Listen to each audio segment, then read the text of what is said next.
कहानी पान सिंह तोमर की है। आप में से पता नहीं बहुत सारे लोगों ने शायद फिल्म देखी होगी। इरफान खान ने ये पान सिंह तोमर का रोल प्ले किया था। तिग्मांशु धूलिया जो है एक बड़े अच्छे होनहार डायरेक्टर, एक्टर भी अच्छे हैं, उन्होंने फिल्म को डायरेक्ट किया था और इस फिल्म को काफ़ी तारीफ भी मिली थी। और फिल्म के कई हिस्से जो हैं वो जो इससे जुड़े हुए इससे किरदार हैं उस ज़माने के, उन्होंने कहा था कि लगभग वो वैसी चीज़ें हुई थी। पान सिंह तोमर को इसलिए चुना है मैंने क्योंकि ऐसे कैरेक्टर बड़े कम होते हैं किसी क्राइम की कहानी में। एक शख्स जो इंडियन आर्मी का हिस्सा हो, एक शख्स जो लगातार 8-9 साल तक बाधा दौड़ में नेशनल चैंपियन हो, एक शख्स जिसकी तुलना अपने ज़माने के फ्लाइंग सिख मिल्खा सिंह से किया जाता हो और जिसने एशियन गेम्स में भी हिस्सा लिया हो और दौड़ में उसका दूर दूर तक कोई मुकाबला करने वाला ना हो, और फिर वही शख्स चंबल के बीहड़ में पहुंच जाए और फिर वो एक सैनिक से एक डाकू बन जाए, बागी बन जाए, और जिसके नाम से फिर लोग क्या पुलिस भी कांपे। तो ये सारे किरदार एक ही शख्स के हैं। पान सिंह तोमर कहिए, पाना कहिए, या सूबेदार कहिए, या सरदार कहिए, ये सारे नाम थे। पान सिंह तोमर की जो कहानी शुरू होती है वो एक एमपी में मुरैना के पास, मुरैना जो ज़िला है वहाँ पे एक छोटा सा गांव है भिदौसा। भिदौसा में पान सिंह का जन्म हुआ। बचपन से ही पान सिंह कहते हैं कि जब वो पैदा हुआ तब से ही दौड़ने का बहुत शौक़ था, और गांव में जब वो छोटा पान सिंह कोई इसको पकड़ नहीं पाता था, कोई इससे मुकाबला नहीं कर पाता था, और बिना थके दौड़ते रहने की खासियत और सलाहियत थी पान सिंह तोमर में। अब उस इलाके में जहाँ पे ये भिदौसा गांव में के पान सिंह तोमर जहाँ का रहने वाला था, वहाँ पे सिर्फ दो ही चीज़ें थी। एक, ज़िंदगी जीने के लिए आप खेती पर डिपेंडेंट हैं, आपके पास ज़मीन है, आप खेती बाड़ी कर रहे हैं, अगर आपके पास ज़मीन नहीं तो आप किसी और के खेत में मजदूरी कर रहे हैं, या फिर दूसरा आप आर्मी में चले जाएं। उस बेल्ट की ज़्यादातर लोगों की कहानी यही है। पान सिंह तोमर के पास भी इतनी ज़मीन नहीं थी, करीब 2.5 बीघा ज़मीन थी, लेकिन जिसमें उनके चाचा का भी हिस्सा था और भी लोगों का था, तो करीब 1 बीघा इनके हिस्से में आती। लेकिन पान सिंह तोमर ने तय किया कि वो सेना में नौकरी करेंगे, और इसके बाद पान सिंह तोमर इंडियन आर्मी को ज्वाइन करता है और एक सिपाही के तौर पे राजपूताना राइफल्स में उसका सिलेक्शन होता है। कहते हैं कि जब आर्मी में ज्वाइनिंग के लिए इंटरव्यू हो रहा था तो कई जगह पे सवाल पूछे गए थे पान सिंह तोमर से, तो वो हर बार एक ही जवाब देता था कि जो भी आदेश मिलेगा उसे मैं पूरा करूंगा और उस आदेश की अवहेलना नहीं करूंगा, मतलब उसको मानने से कभी मना नहीं करूंगा। एक डिसिप्लिन जो सोल्जर होता है उसकी तरह रहेंगे।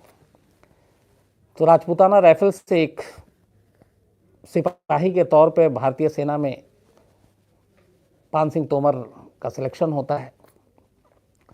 चूँकि दौड़ का शुरू से शौक़ था तो सेना में खेलकूद को भी बढ़ावा मिलता है, तो जल्द ही पान सिंह तोमर की सलाहियत और ख़ासियत के बारे में बड़े अफसरों को पता चला। उन्होंने पान सिंह तोमर को प्रोत्साहित किया और उसे कहा कि इस खेल में वो आगे बढ़े, और धीरे धीरे फिर पान सिंह तोमर ने अपनी इस खासियत और खूबी की वजह से एक लोगों में अपनी एक जगह बना ली, और इसके बाद फिर जल्द ही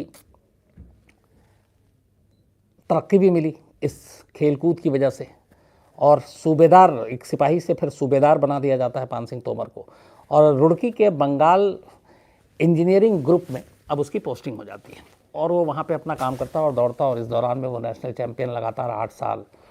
फिर टोक्यो में एशियन गेम्स था, वहाँ पे इंडिया को रिप्रेजेंट करता है पान सिंह तोमर बाकायदा इस अपने बाधा दौड़ के लिए।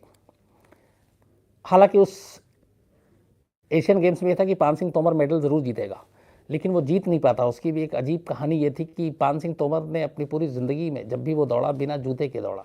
जो स्पोर्ट्स और इस तरह से रनर स्प्रिंटर के लिए जो ख़ास शूज़ आते हैं, हाँ, वो कभी नहीं पहना। उसको पहनकर उसे लगता था कि दौड़ा नहीं जाएगा। और टोक्यो ओलंपिक्स में जिस दिन मुकाबला था उससे ठीक एक दिन पहले, चूँकि वहाँ ये था कि आप नंगे पैर दौड़ नहीं सकते, रूल रेगुलेशन थे, पान सिंह तोमर को वो उस तरह का जूता ला कर दिया जाता है और कहा जाता है इसको पहन के दौड़ो, लेकिन पान सिंह उस जूते को पहनकर न कंफर्टेबल फील करता है और ना ही उस तरीके से दौड़ पाता है जैसे वो बिना जूते के दौड़ा करता था। और यही वजह है कि वो उस एशियन गेम्स में मेडल नहीं जीत पाया, हालांकि बहुत बड़ा दावेदार था पान सिंह तोमर। तो ये सारी चीज़ें चलती रहती हैं और पान सिंह अपना फ़ौज में नौकरी कर रहा है, इधर उसकी शादी हो चुकी थी, बीवी थे, 2 बेटे थे, घर में माँ थी और पान सिंह का एक नाम भी हो रहा था। मिल्खा सिंह और जैसे तमाम दूसरे लोग वो भी जो है तारीफ़ कर रहे थे। तो 1949 में आर्मी ज्वाइन करने के बाद पान सिंह की ज़िंदगी एकदम एक जो आम फौजी की तरह थी वैसे ही थी, सब कुछ ठीक ठाक चल रहा था।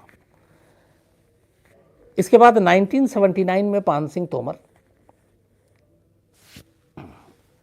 थोड़ा वक्त से पहले सेना से रिटायरमेंट ले लेता है।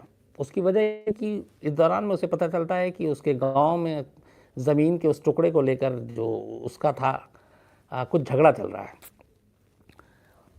और ये 1979 की बात है। तो वो रिटायर होकर अपने गांव पहुंचता है और उसका अब ये था कि अब गांव में ही जाते हैं और गांव में ही खेती बाड़ी करेंगे और उसी के ज़रिए जो बाकी अपने परिवार है, बच्चे हैं, उनको पालेंगे।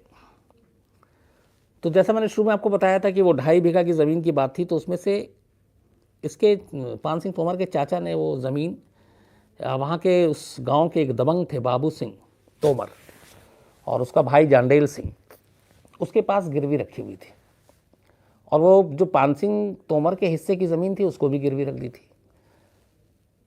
तो ये बात और उसको लेके झगड़ा हो रहा था। तो पान सिंह तोमर वापस आता है और उसके बाद पंचायत बैठती है, पंचायत फैसला सुनाती है कि ठीक है, आप इतने पैसे दे दो और ये ज़मीन वापस पान सिंह को उसके हिस्से की मिल जाएगी। पान सिंह तोमर तैयार भी हो जाता, लड़ाई झगड़ा बिल्कुल नहीं करना चाहता था, लेकिन जो वो दबंग थे बाबू सिंह और जंडेल, वो फिर तैयार नहीं होते पैसे लेकर वापस ज़मीन देने को। कहा यह जाता कि उनकी नीयत ठीक नहीं थी। इसके बाद पान सिंह तोमर पुलिस के पास जाता है, पुलिस से कहता है कि नहीं, हम कानून के रास्ते से ही सब कुछ हासिल करेंगे, पुलिस से मदद मांगता है, लेकिन पुलिस भी पान सिंह तोमर को नहीं की बात नहीं सुनती, उसकी हेल्प नहीं करती। इसके बाद वो कलेक्टर के पास जाता है, कलेक्टर से मिलता है। कलेक्टर जो है फिर पंचायत कहता है कि बुलाते हैं, पंचायत बैठती है, लेकिन पंचायत में भी फैसला जो है वो ये होता है कि पान सिंह तोमर पैसा देगा और वो ज़मीन, पान सिंह तैयार हो जाता है लेकिन उसके बाद भी उसे ज़मीन नहीं मिलती, तो वो भी नहीं सुनता। कई जगह पे वो अफसरों और पुलिस के पास जब जाता है तो वो कई बार अपने मेडल और वो सारी चीज़ें लेकर गया कि देखो मैं पान सिंह तोमर भारतीय सेना में रहा, मैं बाधा दौड़ का नेशनल चैंपियन, लगातार हिंदुस्तान का एशियन गेम्स में हिस्सा लिया, लेकिन ये सारी चीज़ें बेकार होती हैं, कोई उसकी मदद नहीं करता। लेकिन वो अपनी कोशिश करता रहता है और इसकी इस कोशिश से जो गांव के दबंग थे बाबू सिंह और उसकी फैमिली, वो चिढ़ जाते हैं और फिर कहते हैं कि एक दिन बाबू सिंह के लोग पान सिंह तोमर के घर पे पहुंच जाते हैं। उस दिन पान सिंह तोमर कहीं बाहर थे और उसके बाद घर में पहुंचने के बाद बाबू सिंह और उसके लोग जो थे वो पान सिंह तोमर की माँ और उसके बेटे, उन दोनों को मारते वारते भी हैं बंदूक के बटवट से और फिर धमका कर चले जाते हैं। तो जब ये सारी चीज़ें होती हैं उसके बाद पान सिंह घर लौटता है और पान सिंह को पता चलता है कि इस तरीके से जो बाबू सिंह और उसके लोग हैं वो घर आए और उन्होंने उसके बाद मारपीट की और धमकी दी। तो ये सारी चीज़ें जब हो गई तो कहते हैं जो पूरी कहानी है और आज भी उनके फैमिली के लोग जो बताते हैं वो ये है कि जब पान सिंह की माँ को जब बाबू सिंह के लोगों ने मारा और पान सिंह तोमर जब घर पहुंचता है तो उसकी माँ उसे कहती है कि अच्छा, उस इलाके में ये है कि औरतों पे हाथ उठाना, औरतों को मारना, उस ज़माने में आप ये बीहड़ और डाकू सारी चीज़ें थी, लेकिन ये कोई भी गैंग दुश्मनी भी हो तो महिलाओं पे हाथ नहीं उठाता था। लेकिन यहाँ पे पान सिंह तोमर की माँ को भी मारा पीटा गया। तो जब पान सिंह तोमर आता है तो पान सिंह तोमर की माँ कहती है पान सिंह तोमर से कि तू पैदा होते ही बचपन में ही मर गया होता तो ठीक है, क्योंकि आज ये दिन ना देखना पड़ता तेरी माँ को इस तरीके से लोग आए और उन्होंने मारा और उसने अपने ज़ख्म दिखाए और साथ में ये भी कहा कि सुबह होने से पहले अगर तूने इसका बदला नहीं लिया तो फिर तू मुझे अपनी शक्ल मत दिखाना। ये बाकायदा मतलब जो भी साथ के लोग हैं और जो सब कुछ हुआ था ये उनकी बताई हुई चीज़ें हैं पूरी। तो ये कहा कि सुबह होने से पहले तो मुझे उनकी लाशें, मतलब जब तक तू न गिराते तो मेरे पास मत आना। इसी के बाद पान सिंह तोमर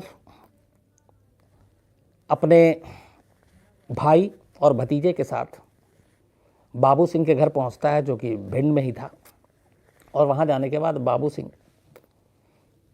को गोली मार देता है। और ये पहली बार था जब पान सिंह तोमर ने, चूंकि आर्मी में बंदूक चलाना सब कुछ मालूम था, जो बंदूक उठाया वो किसी का कत्ल करने के लिए उठाया था और दुश्मनी में उठाया था। बाबू सिंह के कत्ल के बाद अगला निशाना जो बना वो बाबू सिंह का भाई जंडेल सिंह, और जंडेल सिंह को भी पान सिंह तोमर ने गोली मारी। इसके बाद उसने फिर उनके और रिश्तेदार थे हवलदार सिंह और लायक सिंह, उनको गोलियां मारी। अब ये 4-4 मर्डर करने के बाद जाहिर सी बात है पुलिस पान सिंह तोमर के पीछे पड़ गई, और पान सिंह तोमर इसके बाद अपना घर और गांव छोड़ देता है और सीधे बीहड़ की शरण में चला जाता है, यानी चंबल में। और उसी दिन से पान सिंह तोमर सूबेदार के बजाय उसका नाम डाकू पान सिंह तोमर पड़ जाता है। अब धीरे धीरे पान सिंह तोमर बीहड़ में रहकर अपना गैंग तैयार करता है, उसमें उसके भतीजे, भाई, ये सबको शामिल, और करीब 28-30 लोग शामिल हो जाते हैं। और गैंग बनाने के बाद फिर ये भी है कि वो कहते हैं कि किडनैपिंग और बाकी इस तरह के लोगों को मारना, उनसे जबरन वसूली करना, ये सारी चीज़ें होती रहीं। और ये भी था कि चंबल का एक रॉबिन हुड के तौर पे भी इसका नाम हुआ। और एक दौर ऐसा भी आया था जब कहते हैं कि मलखान सिंह और फूलन देवी जैसी डाकू भी पान सिंह तोमर के नाम से घबराते थे कि ये पता नहीं, अच्छा लंबा चौड़ा और फौजी था तो ट्रेनिंग लिया हुआ था, उसको मालूम था। तो शुरुआत में पुलिस के साथ काफ़ी मुकाबला हुआ, लेकिन पान सिंह तोमर को हर कला मालूम, इसलिए वो हमेशा बच के भाग जाता। और धीरे धीरे उसका ये चंबल में अपना एक गैंग बनता गया और सब कुछ उसका चलता रहा, और उसका एक नाम हो चुका था। उसी दौरान में पान सिंह तोमर के भाई की एक पुलिस मुठभेड़ में मौत हो जाती है, और उस मुठभेड़ के बाद पान सिंह तोमर को यह शक हुआ कि एक गांव के सरपंच ने पुलिस को यह मुखबिरी की थी और उसी में ये मारा गया। तो पान सिंह तोमर इसका बदला लेने के लिए अपने भाई का, वो सीधे उस गांव में पहुंचता है और उस गांव के 6 लोगों को एक साथ वो मारता है। अब ये उसकी सबसे शायद की गलती, क्योंकि जिनको उसने मारा उसके बाद मीडिया में आई, और उसके बाद पहली बार, अब तक चूंकि दुश्मनी उसकी सिर्फ जो बाबू सिंह और फैमिली से थी और बाकी वो अपना लूटपाट और किडनैपिंग ये चल रही थी, लेकिन पहली बार उसने एक साथ, उसे मालूम था कि पुलिस वाले ने उसके जो भाई को मारा है तो उसके पीछे वो लोग हैं, तो इसीलिए उसने जाकर करीब 6 लोगों को एक साथ गोली मारी। और ये बात मीडिया के जरिए पहुंची। उस वक्त अर्जुन सिंह मुख्यमंत्री थे मध्य प्रदेश के, उन्होंने इसके ऊपर बड़ा, जब सवाल जवाब हुए तो बड़ा सख्त वो लहजा अख्तियार किया और कहा कि इस बार मैं दिवाली पे दिए नहीं जलाऊंगा, क्योंकि मैं इस मौत से बड़ा दुखी हूं जब तक पान सिंह तोमर नहीं पकड़ा जाता। कहते हैं कि मुख्यमंत्री के मुंह से सुनने के बाद ये पुलिस वाले भी फिर परेशान हुए, उन्होंने कहा कि अब ये ज़्यादा हो गया और अब तो सीएम का भी ऑर्डर है। तो इसके बाद पुलिस की टीम पान सिंह तोमर को पकड़ने के लिए लग गई।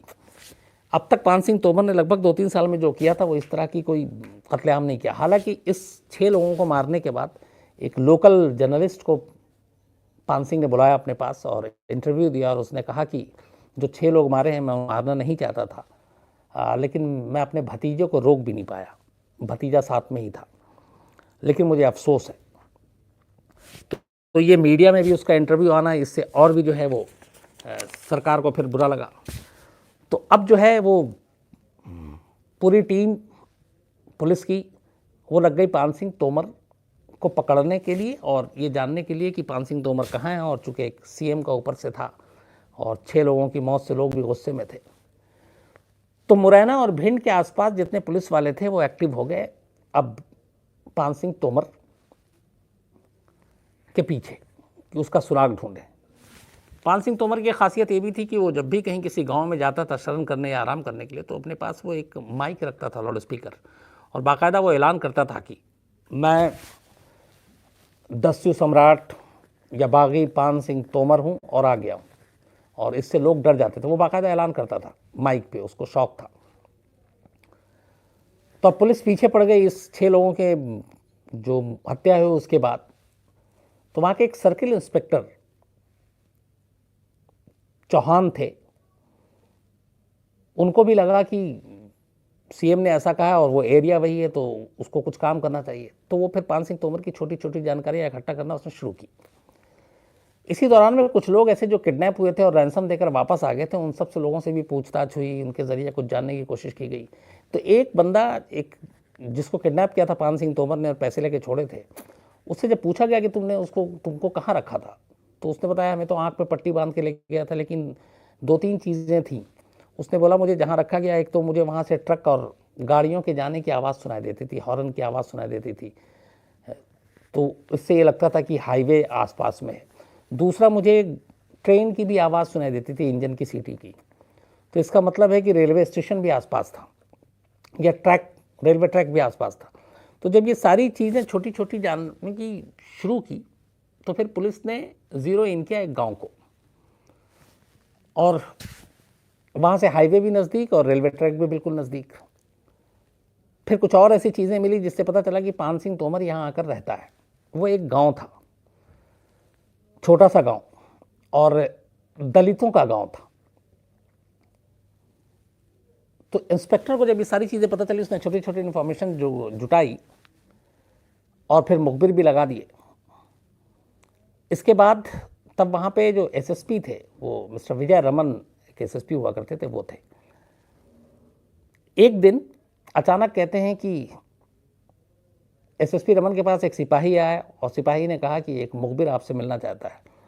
तो मुखबिर से उनका ये कहना था कि मैं अपने सरकारी घर पे या दफ्तर में नहीं मिलता था, क्योंकि जिस तरीके से पुलिस वाले डाकुओं की सारी चीज़ों पे नज़र रखते हैं, तो जो डाकू होते हैं वो भी पुलिस, खासतौर पे एसएसपी या इंस्पेक्टर, इनकी गतिविधियों पे भी नज़र रखता है कि ये किन से मिल रहा है, कौन आ रहा है, कोई मुखबिर तो नहीं आ रहा, कोई गाँव का लोग तो इनके पास नहीं जाता, तो रिस्क हो जाता है।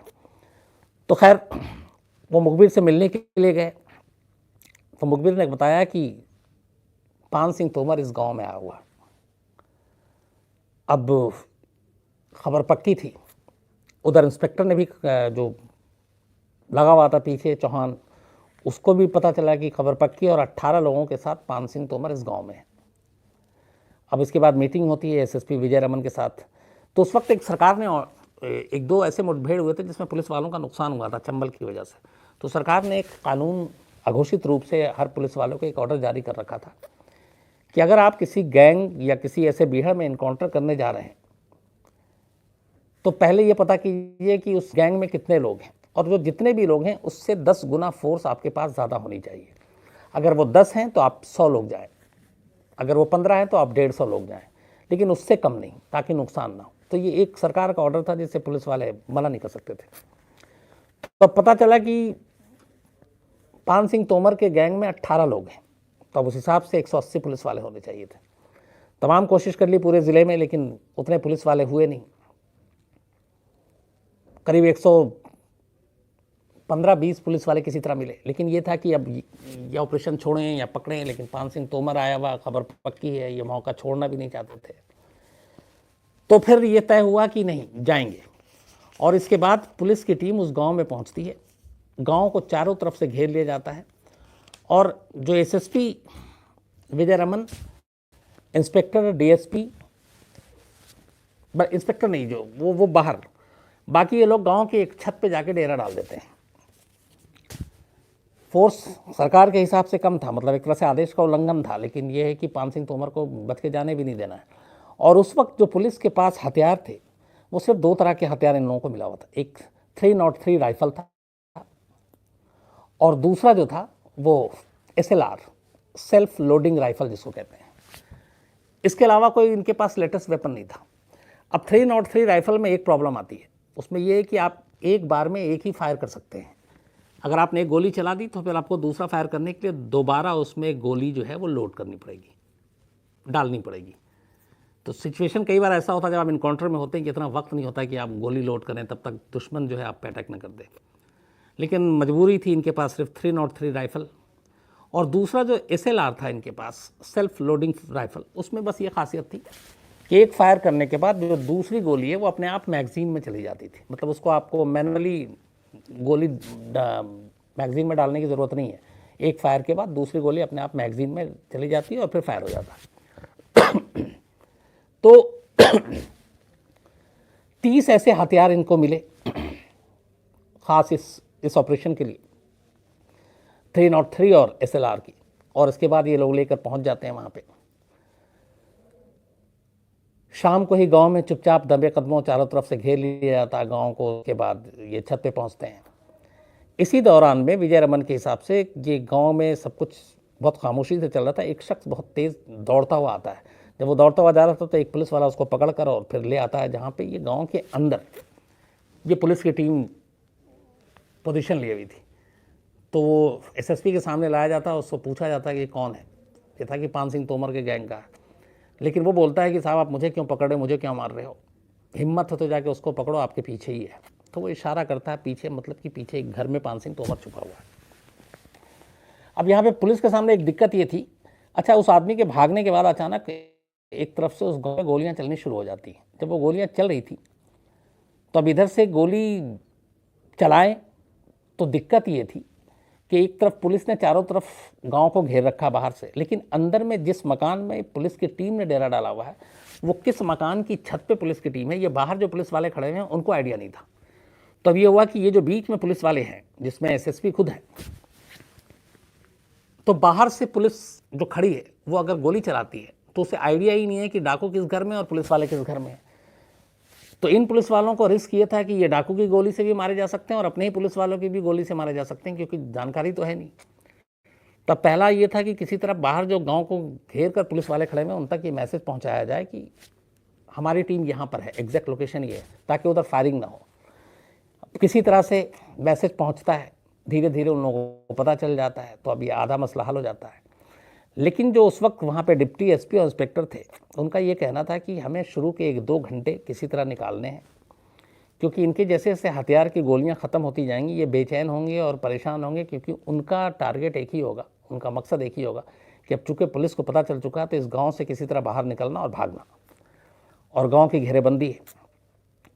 तो अगर हम उनको उलझाए रखें और जो कि सुबह हो गई तो सुबह की रोशनी में उनको ज़्यादा आसानी पकड़ना या मारा जाना है, तो वो जो भी करेंगे अभी करेंगे। तो इसलिए हमें थोड़ा सा तसल्ली से काम लेना पड़ेगा।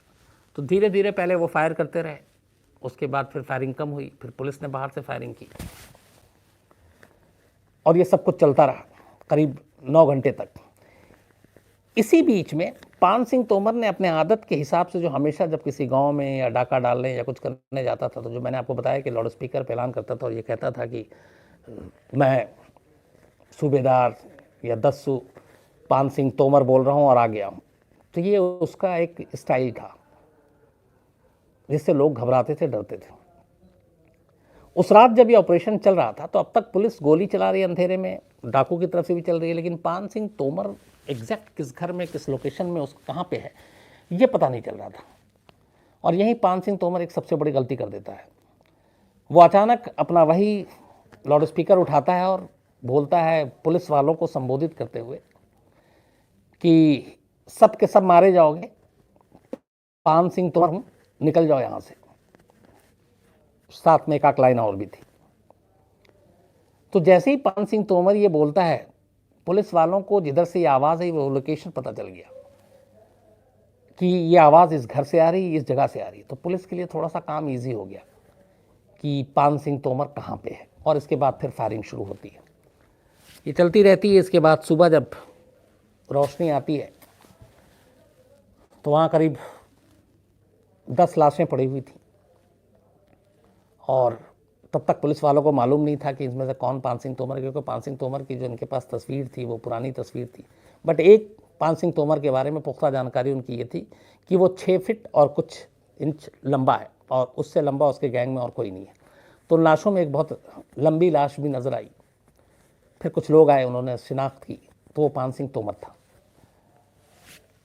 इससे पहले कहते हैं कि पान सिंह तोमर की लाउड स्पीकर पे एक दूसरी आवाज़ आई थी, धीमी धीमी आवाज़ थी। वो ये थी कि वो अपने भतीजे को कह रहा था कि मुझे पानी पिला दो। शायद उस वक्त उसको गोली लगी थी। तो उसका भतीजा ये कहता है कि चाचा, मैं अगर उधर आया तो मैं भी गोली से मारा जाऊंगा, तो मैं आ नहीं सकता पानी पिलाने।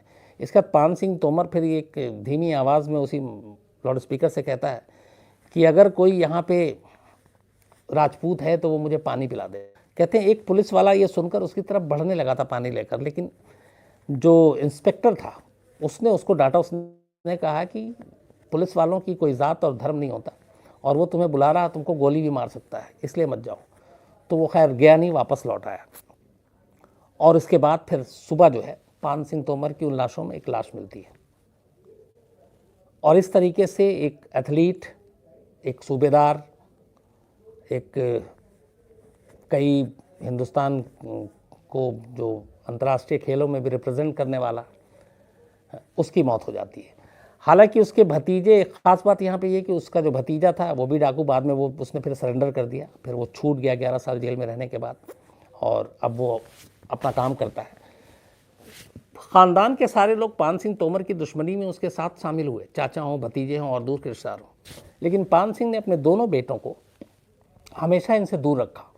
और उसका जो बड़ा बेटा पान सिंह तोमर का, वो चाहता था कि मैं पुलिस की नौकरी करूं, लेकिन पान सिंह तोमर ने जिद की कि नहीं, तुम पुलिस की नौकरी नहीं करोगे, तुम आर्मी में जाओगे।